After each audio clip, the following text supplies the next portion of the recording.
அல்லாஹ் தான் நாடியவர்களுக்கு நேர்வழி காட்டக்கூடியவன். இணை வைப்பவர்களையும் நேர்வழி செலுத்தி தன்னுடைய அடியார்களாக ஏற்று அருள் புரிகின்றான். அப்படி அருள் பெற்ற எண்ணற்ற மக்களில் ஒருவர்தான் அல்ஹாஜி முகமது சாதிக் அவர்கள். أفمن شرح الله صدره للإسلام فهو على نور من ربه فويل للقاسية قلوبهم من ذكر الله أولئك في ضلال مبين.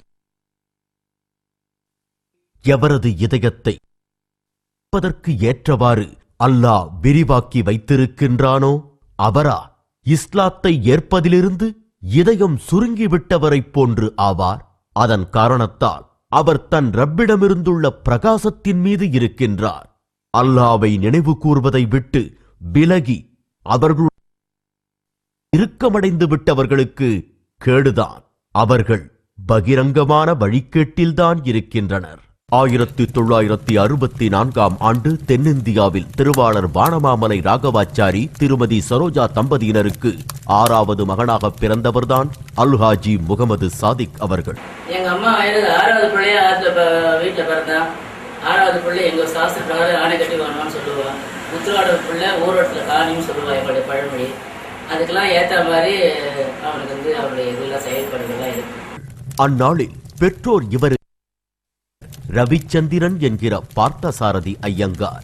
இவர் பாரம்பரிய ஸ்ரீ வைஷ்ணவ சம்பிரதாயத்தைச் சேர்ந்த தென்கலை ஐயங்கார் குடும்பத்தைச் சேர்ந்தவர்.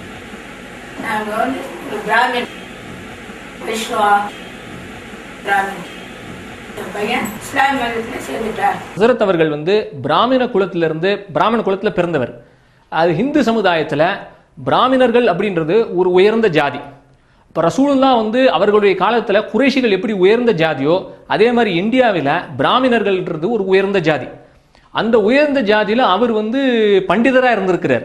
கடவுள் என்னென்ன யார் யாரை எப்படி செய்யணும்னு அவர் நினைக்கிறாரோ அதுக்காக தான் எல்லாமே நடந்துட்டு இருக்கு. நாங்கள் ஒரு வைஷ்ணவ ஒரு தீவிர வைஷ்ணவா. நாங்கள் ஒரு ஐயங்கார் தமிழில் பிறந்தவா. ஒரு பிராமண ஐயங்கார் குடும்பத்தை சேர்ந்தவர். அவர் வனமாமலைங்கிற ஒரு ஊரில் புகழ்பெற்ற ஒரு பெருமாளோட ஸ்தலம் இருக்கிற ஒரு பாடல் புகழ்பெற்ற ஒரு இடம் அது. இவர் தந்தையின் வழியில் உள்ள முன்னோர்கள் பரத்வாஜ கோத்திரத்தைச் சேர்ந்தவர்கள்.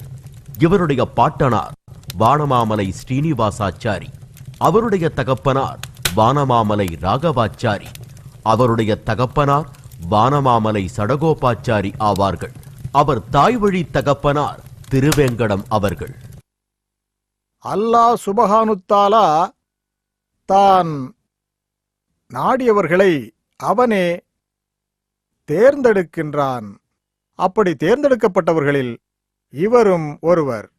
இவர்கள் யார் என்று ஆவல் என்னுடைய உள்ளத்தில் ஏற்பட்டது. அதற்கு விடை கிடைத்த பொழுது இவர்கள் ஒரு நவ முஸ்லிம், புதிதாக இஸ்லாத்தை ஏற்றுக்கொண்டிருக்கக்கூடியவர்கள் என்று தெரிந்தவுடனே நம்முடைய ஆச்சரியமாகின்றது. நல்ல காரியங்கள் அனைவரும் நல்லதெல்லாம் நடந்தது. எவ்வளவு நல்ல நடக்கும் எல்லாம் நல்லதெல்லாம் ரொம்ப பண்ணியிருக்கான். இந்த இஸ்லாமிய மார்க்கத்திலே தன்னை இணைத்துக் கொண்டு இந்த தீனுடைய வாழ்க்கையிலே நெடுங்காலமாக இருந்து வரக்கூடிய அவர்களை விட இவர்களை பார்க்கின்ற பொழுது இவர்கள் தன்னை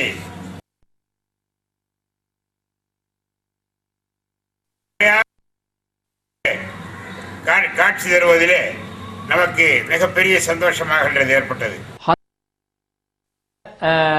நான் பேசி பழகும் போது சராசரி முஸ்லிம்கள் பிறந்து முஸ்லிம்களாகவே வாழ்கின்ற முஸ்லிம்களை விட தன்னுடைய இளமை பருவத்தில் பள்ளி படிப்போடு வேத மந்திரங்களையும் இந்து மார்க்க சம்பிரதாயங்களையும் கற்றுத் தேர்ந்தார்.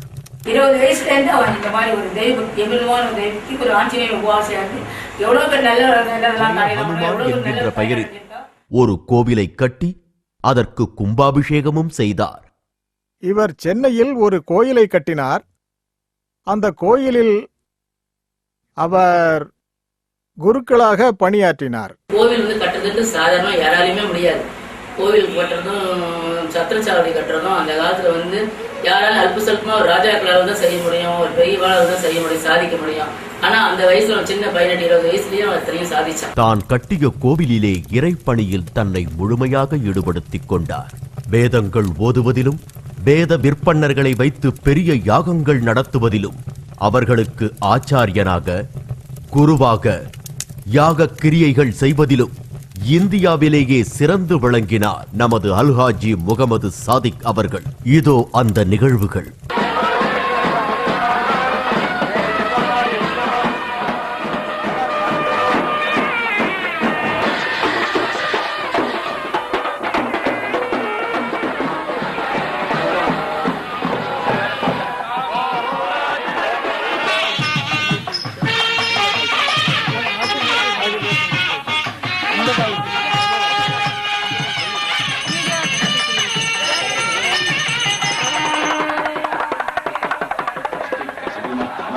सप्तमो दैत्यहन्तासः अष्टमो दीनवल्लभः नवमो प्रह्लादवरदो दशमो नन्दाविनः कायिनिग्रह कामिनिग्रह ब्रह्म राक्षसग्रह शोरग्रह वन्दनाय देहि देहि सकल सुखदेवदाभ्य परिपूर्णग्रह वरदित्यस्तमरि ओम. பார்த்தசாரதி ஐயங்கார் என்கிற அல்ஹாஜி முகமது சாதிக் அவர்களின் வாழ்க்கையில் ஒரு திருப்பம் ஏற்பட்டது. அல்லாஹ் தான் நாடியவர்களுக்கு நேர்வழி காட்டக்கூடியவன் என்பதை இவர் வழியாகவும் நிரூபித்தார். அவனுக்கு அந்த ஒரு மதத்துல போனோன்றது வந்து பகவானுடைய சங்கல்பம். அது வந்து யாராலையும் ஒண்ணும் பண்ண முடியாது. நினைச்சுன்னா நான் கூட ஒரு மாதிரி கிறிஸ்டியன் டைப் சேர்ந்துட முடியுமா? முடியாது. என்னுடைய காதுகளிலே பாக்கருடைய ஓசையை நான் கேட்டேன். அஷ்ஹது அன்ன முஹம்மது ரசூலுல்லாஹ் என்ற இந்த ஷஹாதத்தை கேட்ட பொழுது இந்த தீனிலே வரக்கூடிய வாய்ப்பாகின்றது, அதிர்ஷ்டமாகின்றது எங்களுக்கு கிடைத்தது என்று அவர்கள் சொன்னார். 1998 ஆண்டு ஜனவரி மாதம் 16ஆம் தேதி ஹிஜ்ரி ரமலான் 17ஆம் நோன்பன்று பின்னிரவு 3 மணி முதல் 4:20 மணிக்குள்ளாக லா இலாஹ இல்லல்லாஹ் இல்லல்லாஹ் இல்லல்லாஹ் முஹம்மது ரசூலுல்லாஹ் ரசூலுல்லாஹ் ரசூலுல்லாஹ். يا أيها الذين آمنوا من يرتد منكم عن دينه فسوف يأتي الله بقوم يحبهم ويحبونه أذلة على المؤمنين أعزة على الكافرين يجاهدون في سبيل الله ولا يخافون لومة لائم ذلك فضل الله يؤتيه من يشاء والله واسع عليم. இறை நம்பிக்கையாளர்களே, உங்களில் எவரொருவர் தமது மார்க்கத்தை விட்டும் மாறிவிடுவாரோ அப்பொழுது அவர்களுக்கு பகரமாக அல்லாஹ் வேறு சமுதாயத்தினரை கொண்டு வருவான். அவன் அவர்களை அன்பு கொள்வான், அவர்களும் அவனை அன்பு கொள்வர். அவர்கள் உண்மை மூமின் மீது பரிவு காட்டுவர், நிராகரிப்போர் மீது கடினமாக நடந்து கொள்வர். அவர்கள் அல்லாவின் பாதையில் போர் புரிபவர். பழிப்போரின் பழிப்புகளுக்கு அவர்கள் அஞ்ச மாட்டார்கள். இது அல்லாவின் அருளாகும். தான் நாடியவர்களுக்கு இதனை அவன் வழங்குகின்றான். மேலும் அல்லாஹ் மிக்க விசாலமானவன். பெருமானார் ஸல்லல்லாஹு அலைஹி வஸல்லம் அவர்களுடைய ரவுதா ஷரீஃபை சந்திக்கக்கூடிய அருமையான வாய்ப்பு அவர்களுக்கு அல்லாஹ் தஆலா வழங்கினான். 2001ஆம் ஆண்டு சேலம் ஜங்ஷன் அருகில் அல்லாஹுடைய மஸ்ஜித் மற்றும் மதரசா மஸ்ஜிதுன் நபவி என்ற பெயரில் மதரசாவை உருவாக்க எல்லாம் வல்ல அல்லாஹ்வின் கருவியாக திகழ்ந்தார்.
hanya untuk mendapat keterangan tentang kalimah la ilaha illallah, dan kita di bawah satu panji kalimah la ilaha illallah.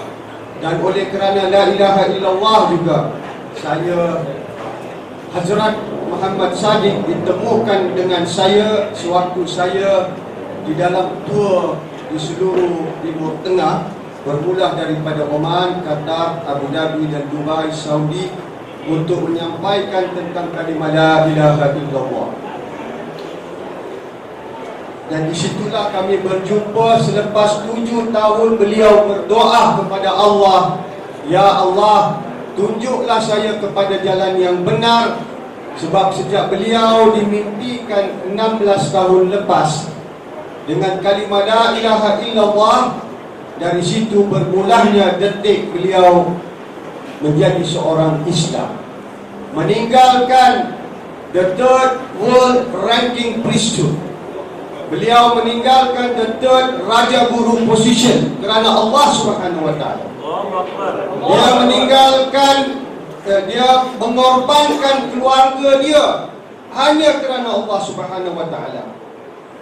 Dia meninggalkan kuil yang hasilnya setahun 400 juta, 400 crores hanya kerana Allah, dan 400 juta ini dibagi dengan keluarga-keluarga dia. Bukan sahaja itu, beliau telah diubur bunuh sebanyak 5 kali kerana menyebarkan agama Allah, dan itu pun senyap-senyap sebab di India tidak dibenarkan beliau untuk berhadapan dengan masses ataupun dengan masyarakat, memberitahu bahawa Weda ini mengandungi nama kalimah la ilaha illallah dan juga nama Allah Subhanahu wa taala, tauhid, dan Rasul sallallahu alaihi wasallam, dan juga tentang Kaabah Zamzam begitu terang, dan nama ilah itu disebut di ratusan tempat di dalam 4 Weda. Dengan tersekat sensor board oleh kerajaan India, subhanallah, 17 negara beliau dapat mengislamkan 6,000 masyarakat bukan Islam kepada Islam. Dan tak ada sokongan, maknanya beliau buat ni secara senyap-senyap. Jadi sekarang kita mengambil satu langkah yang berani, seperti mana Dr. Zakir Naik berada di bawah Peace TV. Kita akan gabungkan beliau di bawah satu syuhada, sebab Allah menyaksikan pengorbanan seperti mana sahabat-sahabat telah mengorban kerana Allah Subhanahu wa taala.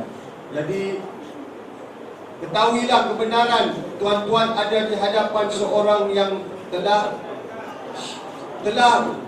dianugerahkan sebagai maqamus syahid, sebab pengorbanan beliau 100% hanya kerana Allah Subhanahu wa taala. Dan perjumpaan saya di Oman adalah beliau tertarik, kenapa orang Islam berniat saya mau mati dan hidup sebagai orang mukmin. Amin ya rabbal alamin. Insyaallah. நாம் இந்த செயலாளர் விண்ணோட செயலாளர் கமால் பாட்சாவை அவர்களுக்கு இங்கே அழைக்கின்றோம். ஒரு சிறிது நேரத்தை அவர்கள் கொள்கை கமால் பேசுவார் இன்ஷா அல்லாஹ். எல்லா புகழும் இறைவனுக்கே உரித்தாகட்டும். அன்பிற்கும் மரியாதைக்கும் உரிய உஸ்தாத் ஜமால் அப்துல் ஹமீத் அவர்களே, இங்கு வருகை புரிந்திருக்கும் டாக்டர் ஜபருல் கான் அவர்களே, டாக்டர் இஸ்மாயில் அவர்களே, மௌலானா முகமது சானிகா அவர்களே, மற்றும் இங்கு வருகை புரிந்திருக்கும் பெரியோர்களே, தாய்மார்களே, உங்கள் அனைவரையும் மின் சார்பாக வருக வருக என்று வரவேற்கின்றோம்.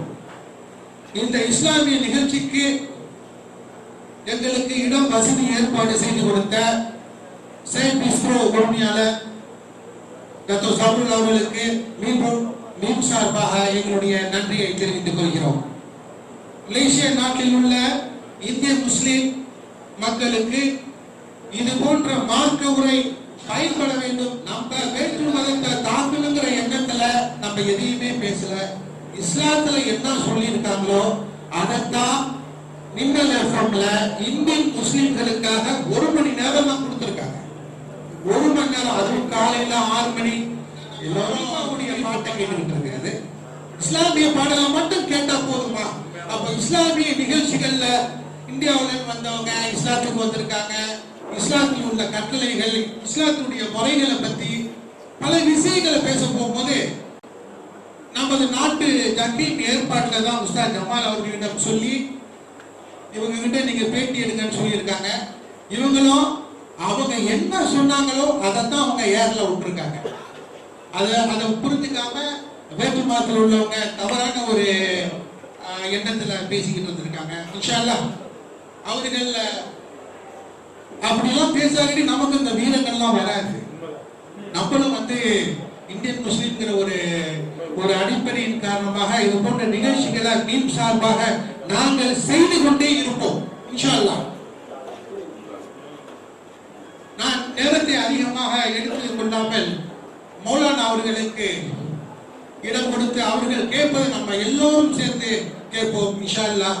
அஸ்ஸலாமு அலைக்கும் வரஹ்மத்துல்லாஹி வ பரகாத்துஹு. கண்ணியத்திற்குரிய டாக்டர் இஸ்மாயில் காசிம் அவர்களே, கண்ணியத்திற்குரிய பெருமதிப்பிற்குரிய டாக்டர் ஜமால் கான் அவர்களே, இந்திய முஸ்லிம் வர்த்தக சங்கங்களின் பேரவை தலைவராக அவர்கள் இருக்கிறார்கள். அவர்கள்தான் இந்த இடத்தையும் தந்து இங்கு வந்திருக்கின்ற அனைவருக்கும் இரவு உணவும் தந்து அல்லாஹ்வுடைய கிருபையினாலே இந்த தாவாவுடைய மஜ்லிஸுக்கு அவர்கள் ஏற்பாடு செய்திருக்கிறார்கள். அவர்களுக்கு இந்த நேரத்திலே நம்முடைய நன்றியையும் தெரிவித்துக் கொள்வதோடு அவர்களுக்காகவும் நாம் துஆ செய்வோம். இங்கு வருகை தந்திருக்கின்ற நமது மலேசிய இந்திய முஸ்லிம் மதரசா பேரவையின் தேசிய துணைத் தலைவர் அமீர் ஹம்சா அவர்களே, தேசிய பொதுச் செயலாளர் கண்ணியத்திற்குரிய சகோதரர் கமால் பாட்சா அவர்களே, உங்களுக்கு இந்த நிகழ்ச்சியை நல்ல முறையில் வழிநடத்தி கொண்டிருக்கின்ற நம்முடைய ஸ்லாங்கூர் மாநில தலைவரும் முன்னாள் தேசிய பொதுச் செயலாளருமான கண்ணியத்திற்குரிய அண்ணன் ஹாஜி முகமது ஷரீப் நாகமணி அவர்களே, இங்கு வருகை தந்திருக்கின்ற அல்லாஹ்வின் நல்லடியார்களே, எம் பெருமானார் ரசூலே கரீம் ஸல்லல்லாஹு அலைஹி வஸல்லம் அவர்களின் பெருமதிப்பிற்குரிய சமுதாய பெருமக்களே, தாய்மார்களே, தங்கைகளே, சகோதர சகோதரிகளே, உங்கள் அனைவரையும் இந்த நிகழ்ச்சிக்கு வருக வருக என்று வரவேற்பதிலே நாங்கள் மிகுந்த மகிழ்ச்சி அடைகின்றோம். அல்ஹம்துலில்லாஹ், நமது சையத் பிஸ்ரோ இன்றைக்கு ஒரு மிகப்பெரிய வரலாற்றை சகாப்தத்தை இந்த இடத்திலே ஏற்படுத்தி தந்திருக்கிறது நம்முடைய ஆதரவுடன். அல்ஹம்துலில்லாஹ், நான் மிக நீண்ட உரையாற்ற விரும்பவில்லை. ஏனென்றால் என்னுடைய உரையை ஒவ்வொரு நாளும் வானொலியிலே கேட்டுக்கொண்டிருக்கிறீர்கள். ஆகவே நான் மிக சுருக்கமான முறையிலே மௌலானா அவர்களை பற்றி சொல்லிக்கொள்ள ஆசைப்படுகிறேன். புதன்கிழமை அதிகாலையிலே எனக்கு என்னுடைய மேல் அதிகாரியிடத்திலிருந்து ஒரு தொலைபேசி அழைப்பு வந்தது. ஊரிலிருந்து மௌலானா முஹம்மது சாதிக் ஹசரத் அவர்கள் வந்திருக்கிறார்கள். ஹசரத் என்றால் இந்தியாவுடைய மரபுப்படி அவர்கள் மகாகுரு ஹசரத் அவர்கள் வந்திருக்கிறார்கள். சற்று முன்னர் தான் நமது இஸ்லாமிய மேம்பாட்டு துறையான ஜாக்கிமுனுடைய கத்துவா பங்காரா டாக்டர் உஸ்மான் முஸ்தபா அவர்கள் என்னிடத்திலே தொடர்பு கொண்டு அவர்களை காலையிலே அவர்கள் சந்தித்து அவர்களும் அவர்களுடைய குழுவினரும் சந்தித்து பேசி அவர்களை வானொலியிலே நேர்காணல் கண்டு அவர்களுடைய செய்திகளை நீங்கள் வானொலியிலே போட வேண்டும் என்று கேபி அவர்கள் டாக்டர் கேபி அவர்கள் எங்களிடத்திலே கேட்டுக்கொண்டதினாலே இஸ்லாமிய தமிழ் பிரிவு அதிகாரியான உங்களுக்கு நான் சொல்லுகிறேன் என்று என்னுடைய மேல் நிலை அதிகாரி பெற்றோர்கள் இருக்கிறார்களே, தாயும் தந்தையும் அவர்கள்தான் அந்த குழந்தையை யூத குழந்தைகளாக மாற்றுகிறார்கள், நஸ்ரானி குழந்தைகளாக மாற்றுகிறார்கள், நெருப்பை வணங்கும் மஜூசிகளாக மாற்றுகிறார்கள் என்று ஸல்லல்லாஹு அலைஹி வஸல்லம் அவர்கள் சொன்னார்கள். அந்த அடிப்படையிலே அல்லாஹ் சுப்ஹானஹு வ தஆலா யகூதிகளை பார்த்து சொல்லுகிறான், நஸ்ரானிகளை பார்த்து சொல்லுகிறான், நெருப்புதான் இறைவன் என்று வணங்கி கொண்டிருக்கின்ற நெருப்பு வணங்கிகளை பார்த்து சொல்லுகிறான், தஆலு இலா கலிமத்தின் சவாஇன் பைனனா வ பைனக்கும், உங்களுக்கும் எங்களுக்கும் சமமான லா இலாஹ இல்லல்லாஹ் என்ற கலிமாவின் பக்கம் வாருங்கள் வாருங்கள் என்று அல் குர்ஆன் அழைப்பு கொடுக்கிறது. அல்லாஹ் சுப்ஹானஹு வ தஆலா அழைப்பு கொடுத்துக் கொண்டிருக்கின்றான். அந்த அழைப்பை தெளிவாக கேட்டதால் லா இலாஹ இல்லல்லாஹ் முஹம்மதுர் ரசூலுல்லாஹ், லா இலாஹ இல்லல்லாஹ் முஹம்மதுர் ரசூலுல்லாஹ், லா இலாஹ இல்லல்லாஹ் முஹம்மதுர் ரசூலுல்லாஹ் என்று ரமலான் மாதத்திலே துறை 17 அன்றைக்கு மௌலானா அவர்களுடைய கனவிலே 1998 ஆண்டிலே ஒரு அசரீரி சப்தம் கேட்டு, நான் சற்று முன்னால் படித்து காட்டினேனே, ஓதி காட்டினேனே, தஆலவ் இலா கலிமத்தின் சவாஇன் பைனனா வ பைனக்கும், உங்களுக்கும் எங்களுக்கும் சமமான கலிமாவின் பக்கம் வாருங்கள் என்று மஜூசிகளுக்கு அழைப்பு கொடுங்கள், யகூதிகளுக்கு அழைப்பு கொடுங்கள், நஸ்ரானிகளுக்கு அழைப்பு கொடுங்கள் என்று அல்லாஹ் சுப்ஹானஹு வ தஆலா சொல்கிறானே, அந்த அழைப்பை மௌலானா அவர்கள் எப்படி கேட்டார்கள், அதன் பிறகு அவருடைய வாழ்க்கையிலே என்ன நடந்தது என்பது பற்றிய விவரங்களை அவர்களுக்கே உரிய பாணியிலே அழகான தமிழிலே நமக்கு மத்தியிலே பேசுவார்கள். அந்த பேச்சை நீங்கள் எல்லாம் கேட்டு அல்லாஹ் சுப்ஹானஹு வ தஆலா இடத்திலே அவர்களுக்காக துஆ செய்யுங்கள். உலகத்திலே யாருக்கெல்லாம் இந்த ஹிதாயத்து சென்று சேர வேண்டுமோ அவர்களுக்கெல்லாம் இந்த ஹிதாயத்து சென்று சேர வேண்டும் என்று, அதற்காக ஒரு துரும்பை கூட நாம் எடுத்து போடுவதற்கு தயாராக இருக்க வேண்டும் என்று உங்களுக்கு மத்தியிலே கேட்டுக்கொண்டு, மௌலானா அவர்களே இப்பொழுது அந்த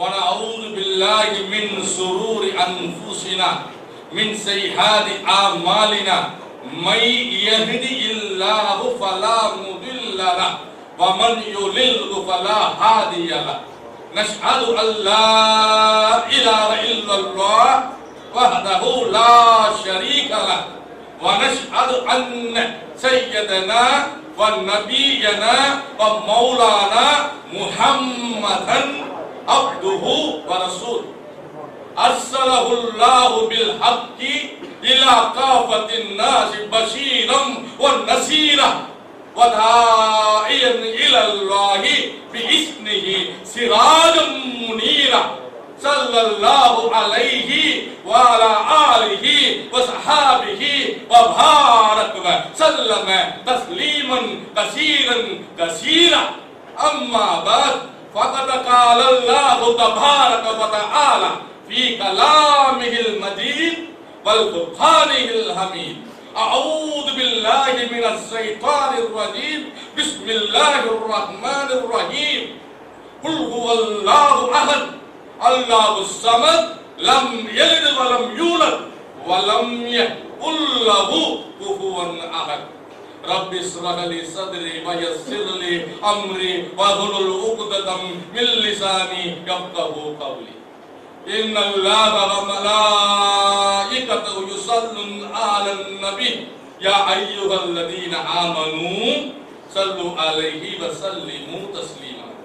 اللهم صل على سيدنا محمد وعلى آل سيدنا محمد وبارك وسلم عليه.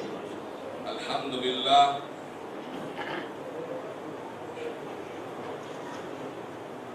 மலேசிய இஸ்லாமிய மேம்பாட்டுத் துறையின்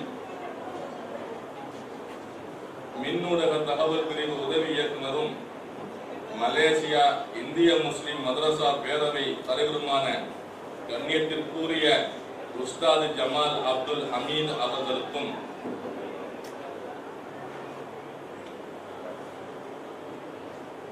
கண்ணியத்திற்குரிய கமால் பாஷா அவர்களுக்கும் கண்ணியத்திற்குரிய முகமது ஷெரீப் கனி அவர்களுக்கும் கண்ணியத்திற்குரிய தத்தோ ஹாஜி ஜமருல் கான் பின் ஹாஜி சையது காதிர் அவர்களுக்கும் இந்த மீமுடைய பேரவையின் அனைத்து நிர்வாகத்தினர்களுக்கும் மற்றும் என்னுடைய அன்பிற்கும் என்னுடைய மரியாதைக்கும் உரிய ஷேக் டாக்டர் இஸ்மாயில் காசிம் அவர்களுக்கும்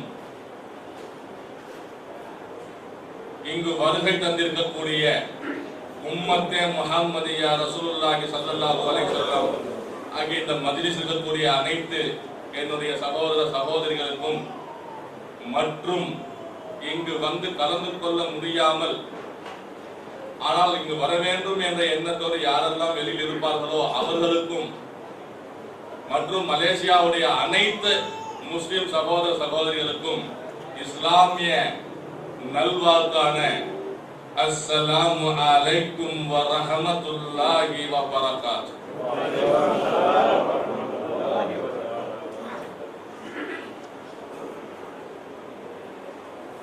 சற்று முன்ன உங்க மத்தியில குத்பாவுடைய இது ஒண்ணு ஓதிங்க. நான் மறுபடியும் அதுல ஒரு 4 வரி ஓதிட்டு உங்களிடத்துல சுபஹானல்லாஹ் அல்லாஹு தஆலா அவனுடைய மேலான கருணையும் கிருபையும் கொண்டு அவன் மீதே ஆதரவு வைத்து அவன் என்ன நாள் இருக்கின்றானோ அதுதான் இந்த நாவிலிருந்து வரும். அவன் நாடாத விஷயம் அவன் நாடாம எதுவுமே நடக்காது. அன்றைய ஈமானோட உங்க மத்தியில பேசுவதற்காக இருக்கிறேன்.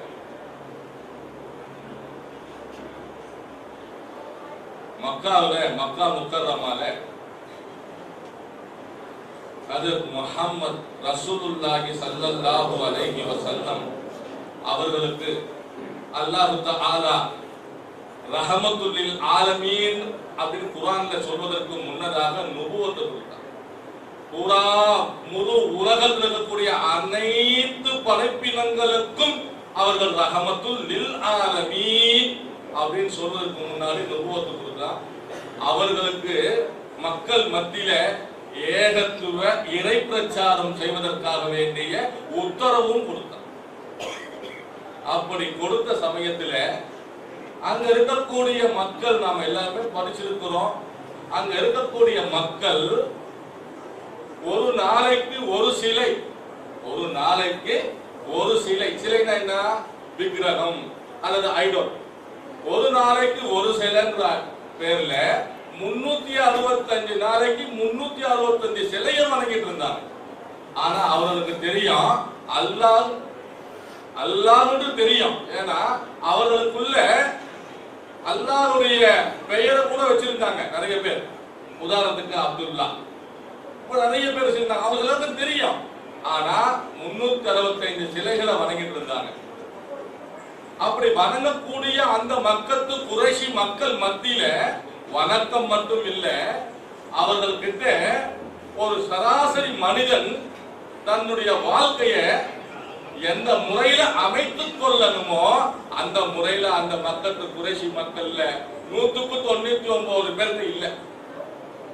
அவர்கள் எப்படி இருந்தாங்க சொன்னா, அநாகரீகத்தை நாகரீகம் சொன்னாங்க.